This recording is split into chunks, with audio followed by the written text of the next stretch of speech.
Ok.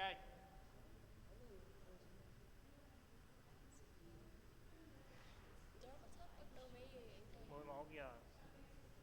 Giờ này chưa thấy ai hết. Lên hát cái chị Tiền giờ cho chị hát đó. Lên. Giờ hồi nãy ta hát không chịu, giờ ta phải hát với Kim Kim nha, hát với mình người ta nghe được. Cái micro ở trên kia rồi. Thỉnh Tiền Kim lên hát. Thôi.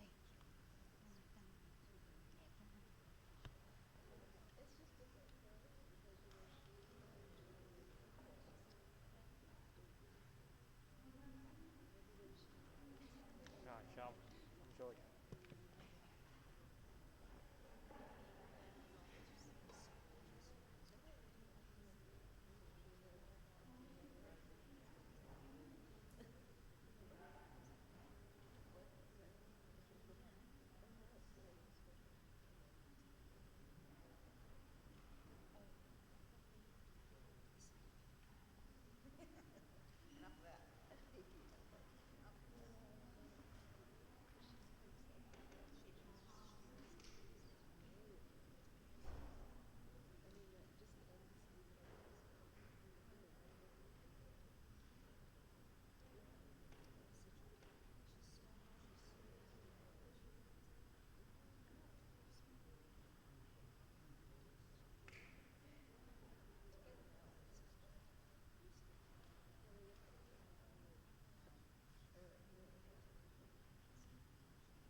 This is the last Dharma talk of the winter retreat.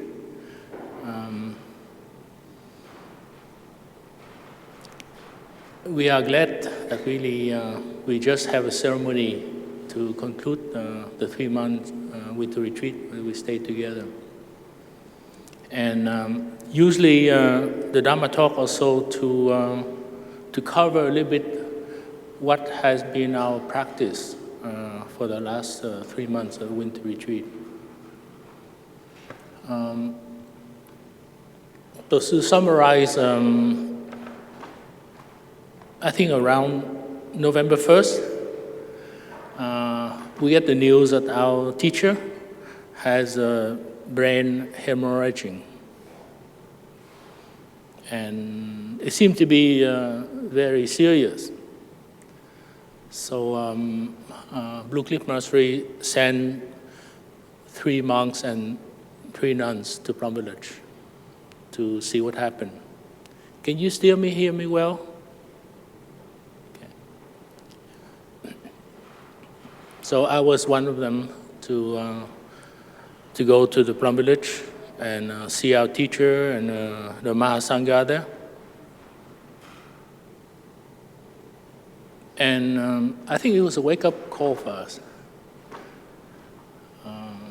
Actually, I ended up taking refuge in the Sangha Plum Village for the opening ceremony of the winter retreat there. And after 3 weeks, when the situation our teacher are more stabilized and he's out of danger, we came back here and we transferred the refuge from Plum Village Sangha to Blue Cliff Monastery.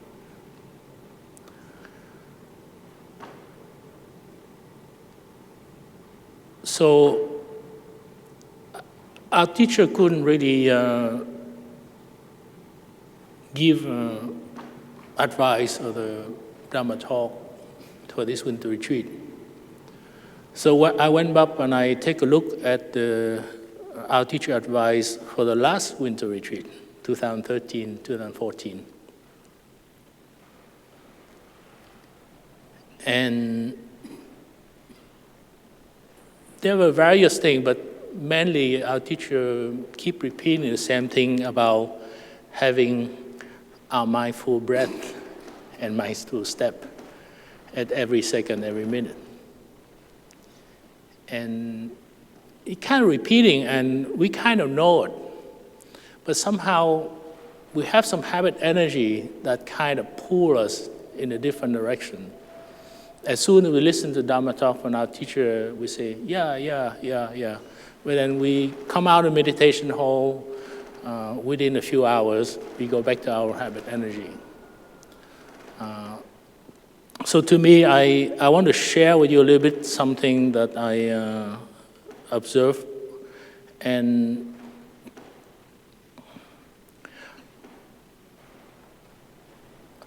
I listened to the Dharma talk from various Dharma teachers in Plum Village as well as here.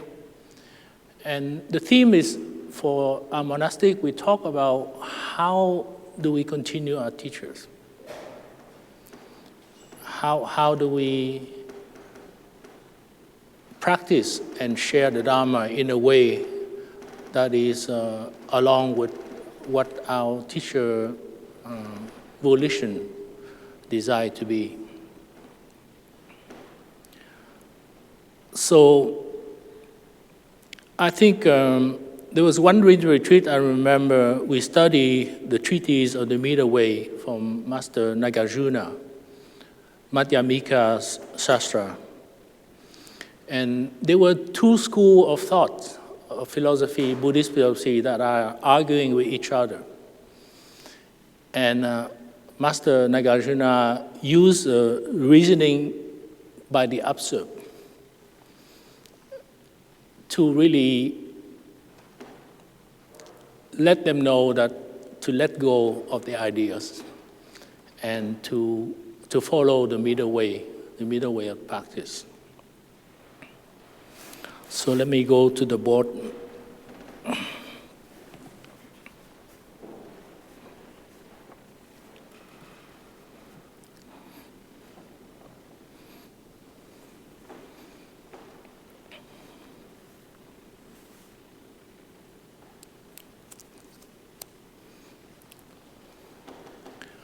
So let me present to you 3 approaches.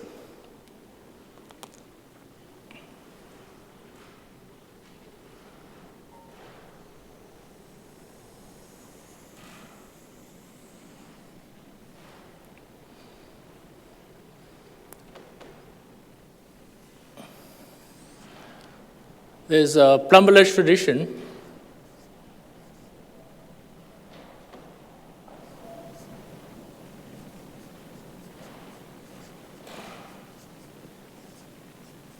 of continuity.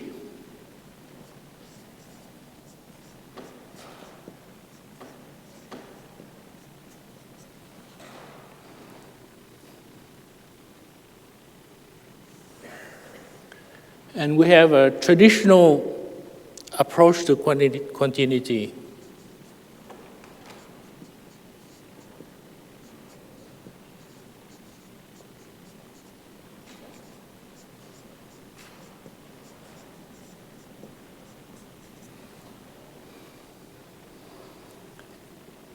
And something new on that, but I gave you a surprise.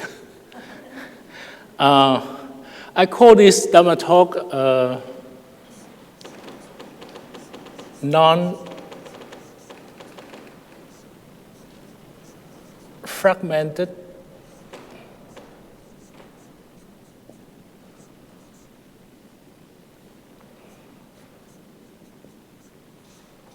continuation.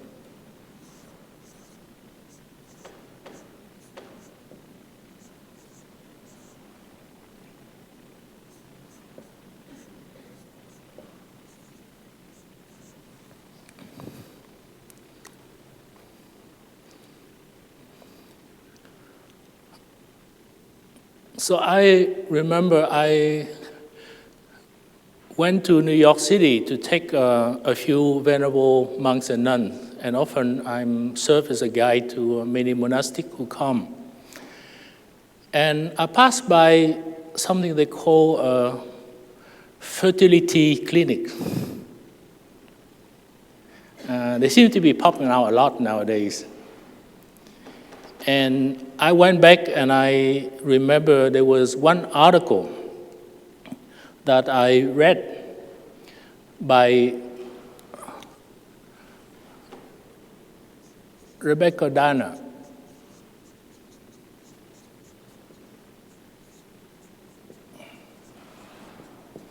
I think in Newsweek. And the title of the article they call The Ice Queen.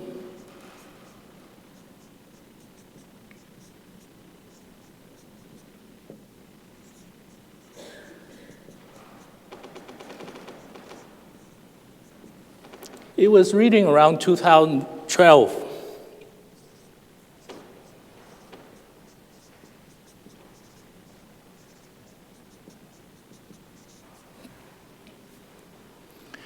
And I meditate a lot for the last 2 or 3 years. In the article, Diane Sawyer, I'm not sure you know her. I used to listen to a public channel. I don't remember, it's 2020 or 60 Minutes. She was a very noted, wonderful journalist. And for why she was anchor of ABC News. I'm not sure if she still are because I haven't watched TV lately. But she has a very important position. The anchor news is very coveted position. And she has like an army of 8 young women, very smart, very intelligent, who has a PhD, law degree, Master of Business Administration of Journalism and so on, and who work for her. And they have a very high career-minded. They really sacrifice a lot in order to be have a spot on the newscaster. Maybe they ended up being anchor news on various television stations around the country. And she was advised the young professional women that you should plan your family along with your career. And what she advised to them is some of them might be in the late 20s, early 30s, and so on. And she advised them, please go to the fertility clinics and have your collection of eggs frozen and kept safe as the insurance policy. And then you can go and get your career and so on, but then you leave that option open for you. And I think many women are in their late 30s, and you know that we have what we call biological clock ticking. At a certain point in time, is less able to produce healthy eggs in order to have the continuation. So I call this a fragmented continuation.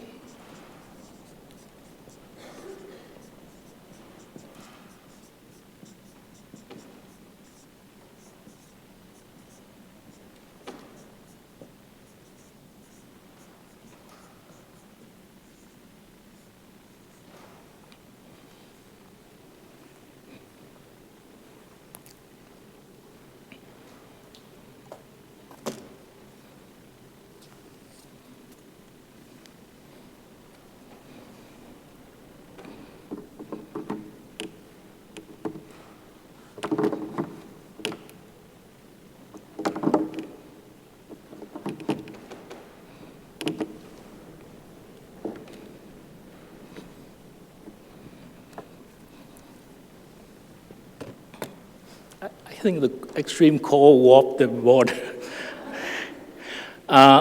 Anyway,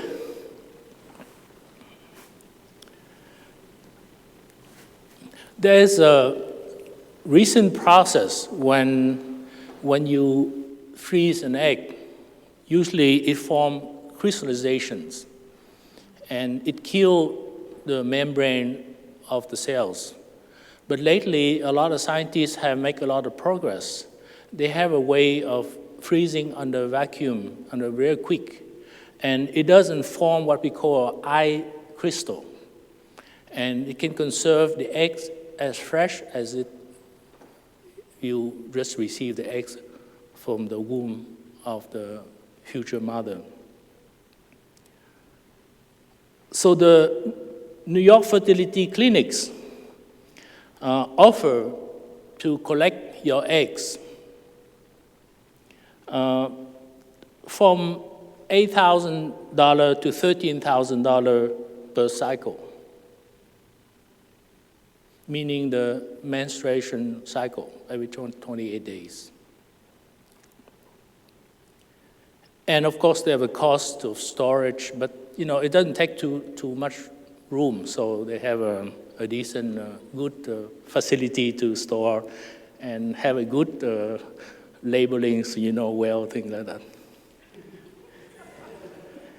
And the article says that there are a few famous people who have done that. Angelina Jolie, Paris Hilton from the Hilton fortune, and Madonna, Sofia Vergara mentioned, and a few other actresses who we don't mention by name because the article didn't mention yet. And many of these we call a gender equalizer.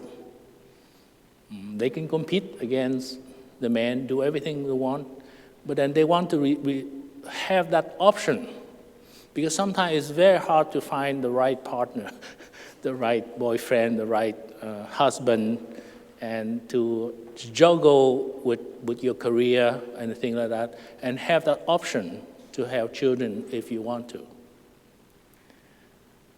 And in the process of preparing my talk, I went to the internet. I just searched fertility clinic, everything. And a whole bunch of articles come up. Apparently now it's a very big thing that a lot of professional women talk about. There was an article by Sarah Elizabeth Richer, and it's written in May the 3rd, 2013. And the title article is, "Why I Froze My Eggs and You Should Too."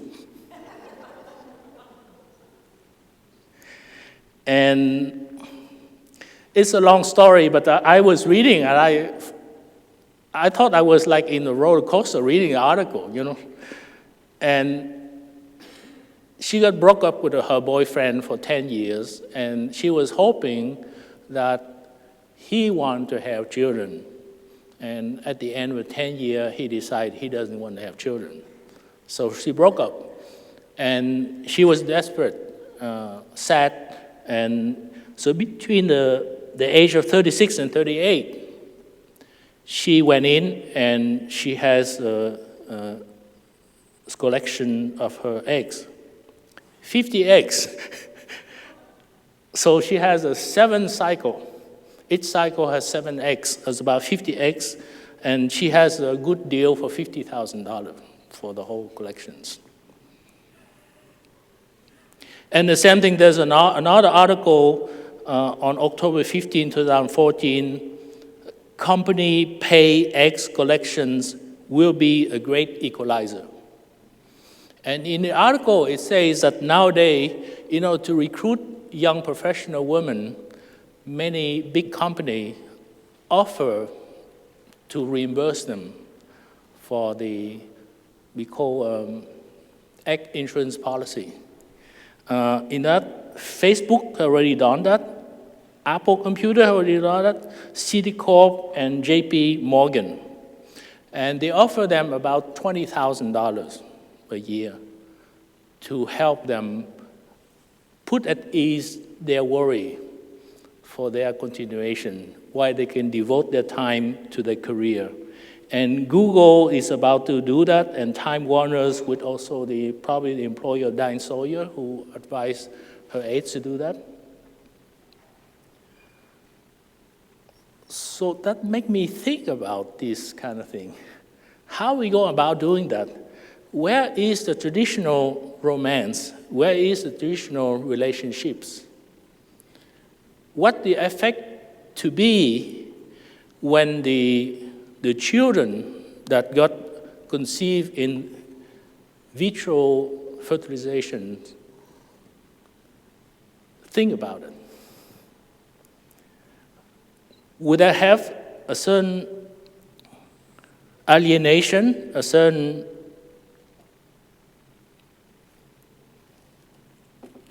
coldness about being in the freezer for 10 years, 15 years?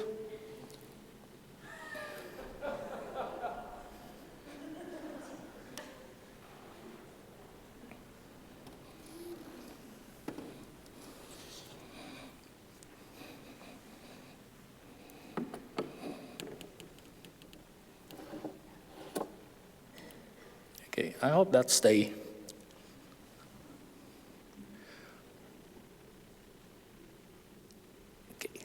So the doctor tell them, look, your egg, we want to collect young eggs when you are full of vitality, 20 years old, 25 years old, and so on.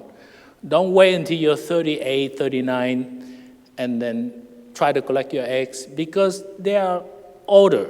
And some people maybe don't take care of their health. Maybe they start to have a disease and so on. And the egg is no longer strong. So the chance of miscarriage and also the health of the baby might get affected. So people will worry. Then I'm thinking about, okay, let's say if money is not a problem, you know, somebody rich like Paris Hilton, then you can collect your eggs anytime. And then what is the best time to collect the eggs? So here I have a chart here. So let's say at 12 years old you have puberty, 17 years old you have high school, 21, you graduate with a bachelor degree. 25, you have a master business degree. 28, you have PhD degree or doctor. 32, you become office or VP. 34, you become manager or you get elected to Congress. 38, you become executive vice president or chief financial officer. 44, you become a senator or anchor news like Diane Sawyer. And maybe 48, you become president of the United States. So then, when is a good time to collect the eggs? You can have them in different compartments that can classify when you collect the eggs and you save them. And the traditional lifetime goals actually is like around 12 years ago, you got a crush first time. 17, 16, you get first love. Maybe around 20, 18, you get a boyfriend in college and so on. And then maybe you end lucky, you have a wedding, maybe the first wedding on 21. And if everything goes well, you get the first child when you're 25, the second child you're 28. And if you're lucky enough, the third child you get the 32. And maybe if it doesn't work, the first wedding around 33, 34, you get a second marriage. And then around 38, your biological clock is ticking.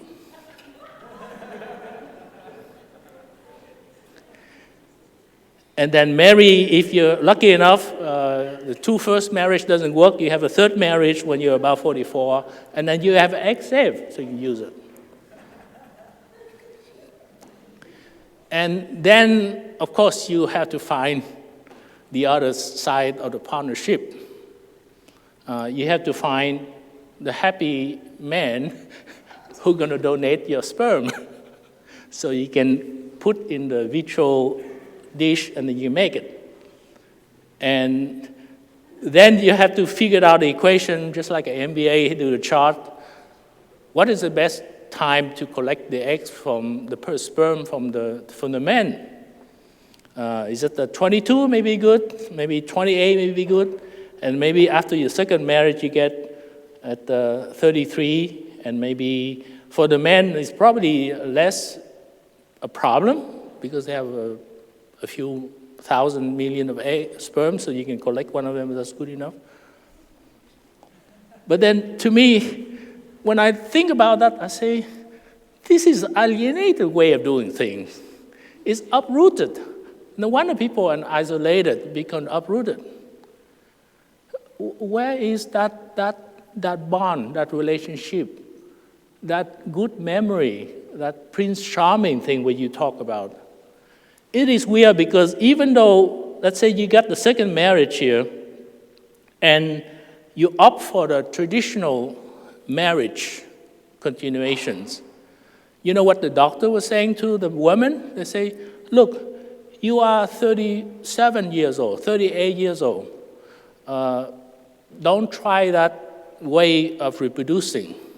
Why don't you go and collect your egg from 21 years old because it's full of vitality and you can mix it with the sperm. So that means there were no, we call closeness, making love to produce the child. So here's a traditional continuation approach. I put a spouse because now they are partners. But my father and my mother, they're married, they were happy together. They celebrate their 50-year anniversary.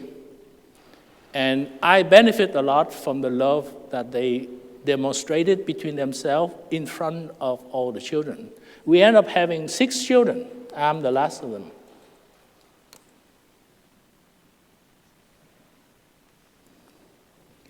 But then I look at the other family. How many families are lucky to have a good couple partners and able to have children and raise them and give them a lot of love and kindness and care. And most of the people that we saw come from a broken family. Many retreats has just one spouse. and they have maybe 1 or 2 children. And they have different problem of communication between the children and the spouse, and maybe the missing partner, because maybe they are divorced, maybe separate, something, I'm not sure. And for me, and our teachers said, parents are the first teacher of love. They show the baby from the youth the affection, the warmth, and the compassion. And love needs to be demonstrated between 2 persons. I mean, you can love yourself, but the thing, you have to show the children that the 2 partners care and love each other, for them to imitate and have faith in we call the institutionalization of marriage, of the wedding. So here I see, let's say if you collect the eggs when you're 21 or 25 here, and then you have a relationship with a wonderful man for 10 years. You go to Bahama, you go to Paris, you have vacation, the romantic. Does the frozen egg in the refrigerator think about it? Know that warmness of relationships? That's difficult because from a long distance. So to me, there is a logic from the young professional woman in doing that, because I agree, and you can read, there were at least 10 articles from a young professional woman who talk about this kind of thing, who went to the seminar of a fertility clinic about how to do that as an insurance policy. But then there is what we call a fragmented relationship, because the love is sometimes transmitted from close range, with touching, with caressing, and a thing. So I think to me there's something missing. And then I want to show you, because in Plum Village we have about maybe 800, 900 monastic. And we just have a ceremony, Six Samana, and we promised we not having close sexual relationships, and we practice chastity, and we don't have any children. And so we believe it. So we are practicing that way, and we were very happy about it.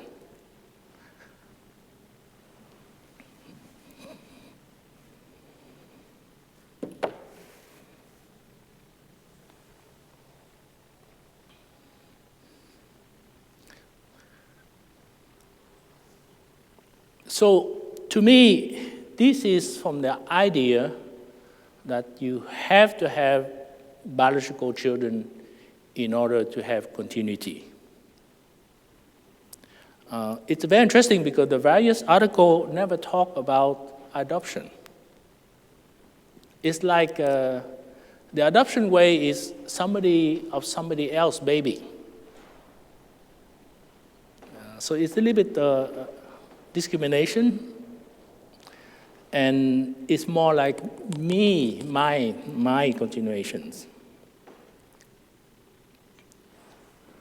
And this is where we come to a very common that we hear from our teacher sharing Dharma talk after Dharma talk, is that we produce our own continuation of karma, of thought, of speech, of bodily actions, and it every second, every minute. But then sometimes we lose that concentration because of habit energy. And this is where the continual practice of mindfulness, concentration, and insight help us to keep producing that energy and transmit ourselves at any moment. And to help us with that, we produce also the transmission of loving kindness, compassion, joy and happiness and equanimity and inclusiveness, which has limitless love, no boundary, not truncated. So why you generate your thoughts of loving kindness, of compassion, and you develop a speech and you involve in kind action, and meanwhile, your eggs are frozen in the refrigerator for 10 or 15 years. It doesn't make sense because they could benefit by being in your body. Every action, I say, it benefits others, at the same time, it benefits us. Every cells are in our body, including the eggs are in the wall of the womb before they become ripened into the uterus. So to me, this is a way of continuations, and all we need is a strong bodhicitta to do that. Then it clicked on me, this is what our teacher was teaching us. Why is it so important to have mindfulness? Because we have the rest of society having that kind of problem here, and having some idea about these continuations. So where's the love? Where's the relationship nowadays?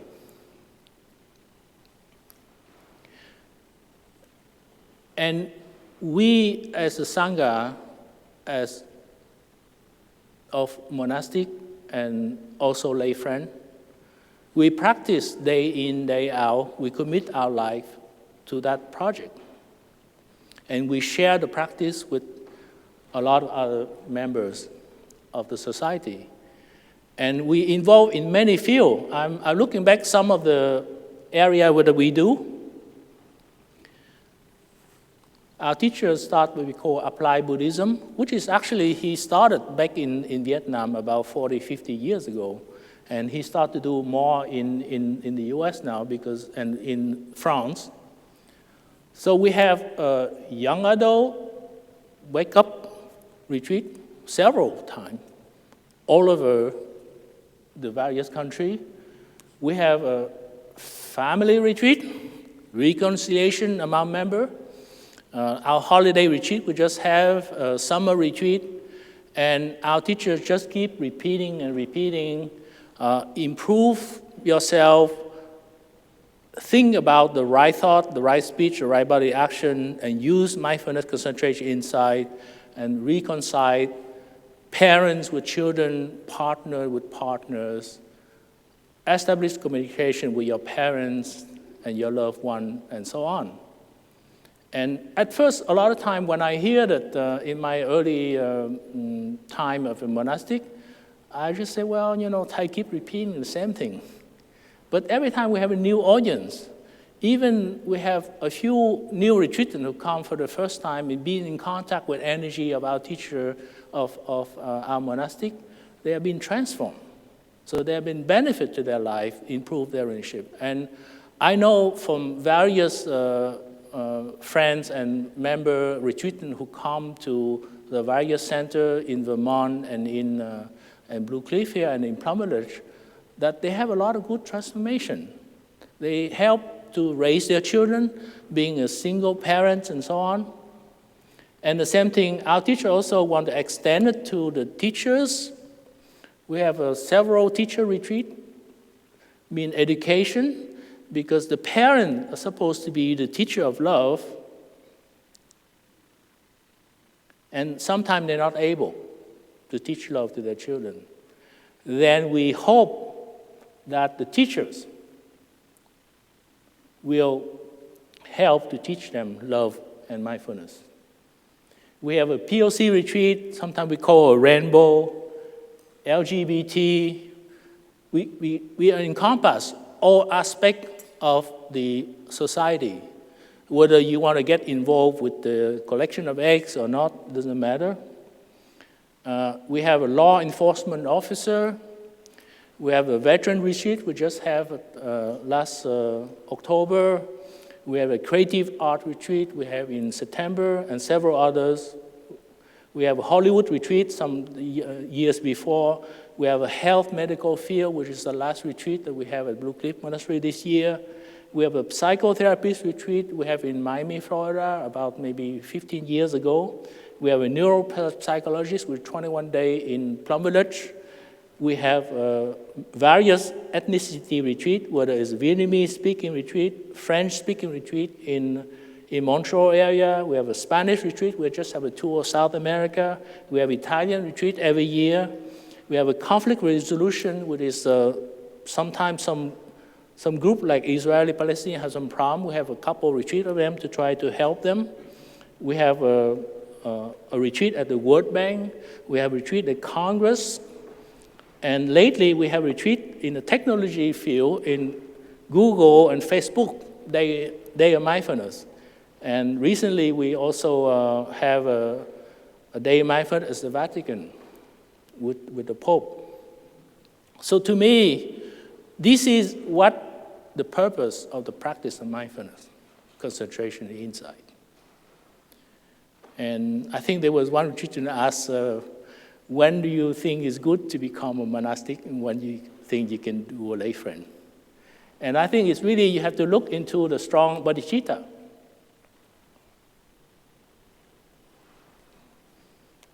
Do you want to join the monastic community in order to offer this type of retreat to help restore the traditional family? And even if you have only one spot, it's okay too. If you know the practice and you can transfer the practice to your children, and with the help of the monastic, they become more joyful. And they know how to reconcile with their parents and so on.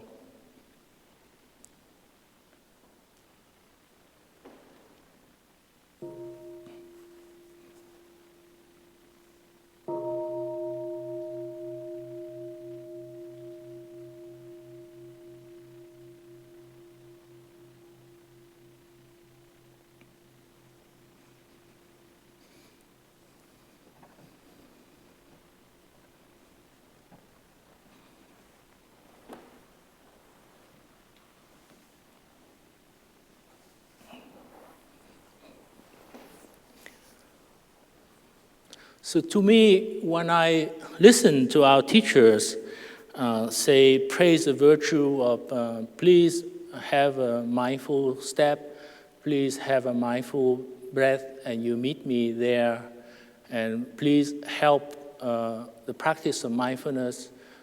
Practice yourself, transform your suffering, your habit energy, and then share with other friends. Sometimes it registers, but sometimes we kind of say, okay, yeah, it's true, but then we go on about doing something with our habit energies.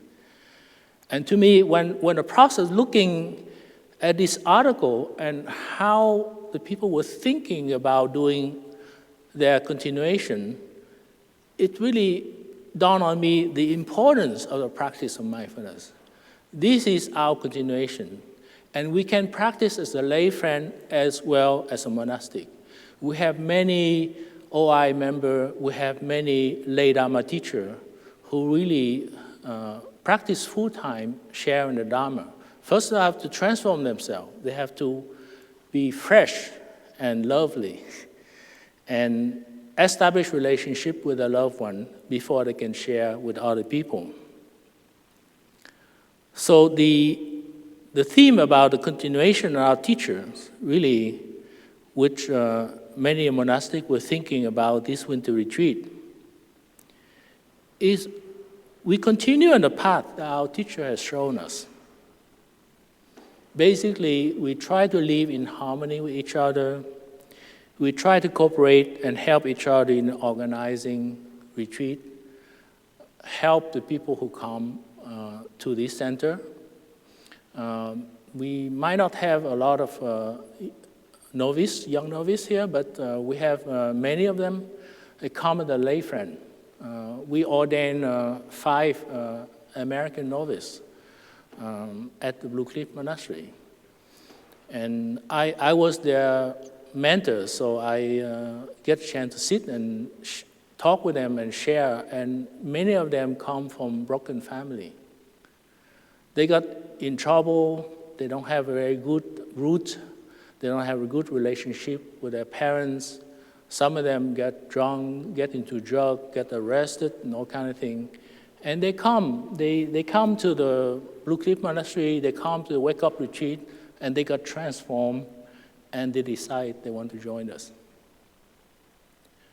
But we can help Plum Village by being a lay friend as well. We might have about 800-900 monastics, but actually we have my last list of OI member, Order into Being. We have over 9,000 Order into Being all over the world. And we have hundreds of Sangha all over the world. In the New York City alone, I think we have about 6 Sangha.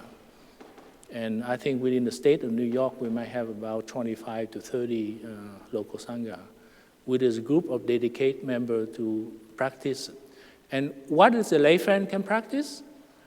The 5 mindfulness training, which is one of the Dharma door that we help the lay friend all the time. If you practice 5 mindfulness training diligently, you can have a good continuation of thought, of speech, and of bodily actions. The monastic also practice the 5 mindfulness training. And if you want to deepen your practice, then you can join Order into Being Order, would serve as a role model and receive the 14 mindfulness training. And if you practice well enough, you can share the Dharma in front of the audience, like this one. Then at some point in time, Plum Village will transmit the Dharma lamp, so you become a Dharma teacher. You can share the Sangha with other people. So to me, this is a wake-up call for me about my bodhicitta and what it means to try to continue our teachers. We might hear our teacher share some more. We're not sure. Right now, he's really actively doing physical therapy and things. And to end the talk, I just want to share with you something. I'm not sure I still have it. Yeah. About a week ago, I received through the mail, there was a knitted hat.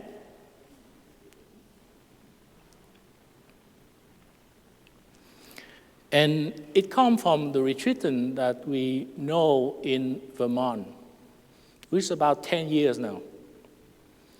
And she has some difficulty raising her children. And she come to Maple Forest Monastery, Green Mountain Dharma Center, and ever since they keep coming to Vermont and also to Blue Cliff Monastery for the last 8 years. And their children are now in college, so they have survived all the teenage and childhood and things like that. And she just wants to send her gratitude because lately her father-in-law got Alzheimer's disease. So she volunteered to stay home to care for her father-in-law. She couldn't come to many retreats for the last 1 or 2 years. And she thought she was sitting around waiting, and she needed a hat. And she just wanted to send as a token of gratitude to us for helping her to raise her children. So I want to wear for you.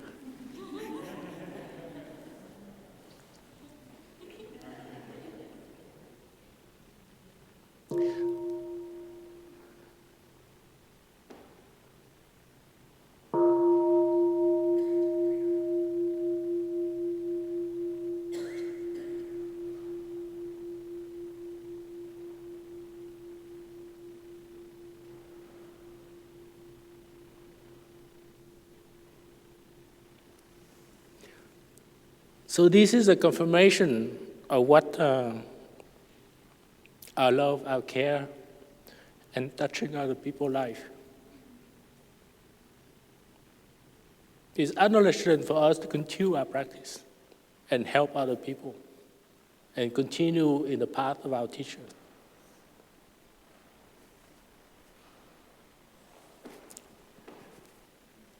Thank you very much for being patient, and let us celebrate the ending of the 3-month winter retreat.